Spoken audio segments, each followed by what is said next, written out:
नमस्कार दोस्तों, स्वागत है आप सबका आपका अपना चैनल आद्य शक्ति में। गांधारी ने कैसे दिया 100 पुत्रों को जन्म, 100 कौरवों की जन्म की अद्भुत कहानी। महाभारत से जुड़ी कई ऐसी कथा सुनने को मिलती है जो आपकी और हमारी समझ से परे हैं। ऐसी ही एक कथा 100 कौरवों के जन्म से संबंधित है। आपको यह सुनकर आश्चर्य तो होता ही होगा कि आखिरकार गांधारी ने एक साथ 100 कौरवों को कैसे जन्म दिया था। इससे जुड़ी सच्चाई कम लोगों को ही पता होगी, लेकिन आज आपको इस रहस्य के पीछे की सच्चाई पता चल जाएगी। कौरवों के जन्म का रहस्य। दोस्तों, आपको बता दें कि गांधारी के गर्भ से 100 कौरवों का जन्म कोई दैवीय चमत्कार नहीं, बल्कि एक ऐसी घटना है जो भारत के प्राचीन रहस्य में विज्ञान का उदाहरण है। गांधारी गंधार राज्य के राजा की सुपुत्री थी। समय बीता और गांधारी का विवाह हस्तिनापुर के राजकुमार धृतराष्ट्र के साथ हुआ। क्योंकि धृतराष्ट्र जन्म से ही अंधे थे, इसीलिए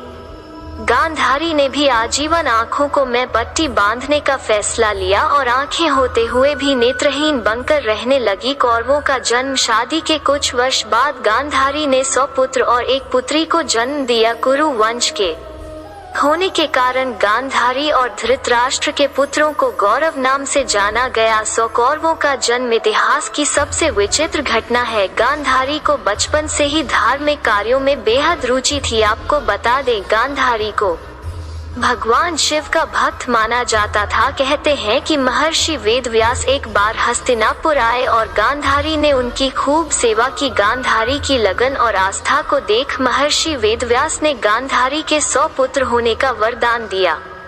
महर्षि वेदव्यास के आशीर्वाद के अनुसार गांधारी गर्भवती हुई। गर्भधारण होने के पश्चात भी 2 वर्ष व्यतीत हो गए, किंतु गांधारी कोई भी संतान उत्पन्न नहीं हुई। इस पर क्रोधवश गांधारी ने अपने पेट पर जोर से मुक्के का प्रहार किया, जिससे उसका गर्भ गिर गया। उधर वेदव्यास ने इस घटना को तुरंत ही जान लिया। उसी समय गांधारी के पास आकर बोले, गांधारी, तूने बहुत गलत किया। मेरा दिया हुआ वरदान कभी खाली नहीं जाता। अब तुम शीघ्र ही 100 कुंड तैयार करवाओ। तभी गांधारी ने एक पुत्र की भी इच्छा जताई। वेदव्यास ने गांधारी के गर्भ से निकले मांस पिंड पर अभिमंत्रित जल का पिंड के 101 टुकड़े हो गए। वेदव्यास ने उन टुकड़ों को गांधारी के बनवाए कुंडों में रखवा दिया। उसके पश्चात उन कुंडों को 2 वर्ष बाद खोलने का आदेश दिया और अपने आश्रम चले गए। 2 वर्ष पूरे हो गए और फिर गांधारी ने सारे कुंड खोले। सबसे पहले कुंड से दुर्योधन का जन्म हुआ। बाकी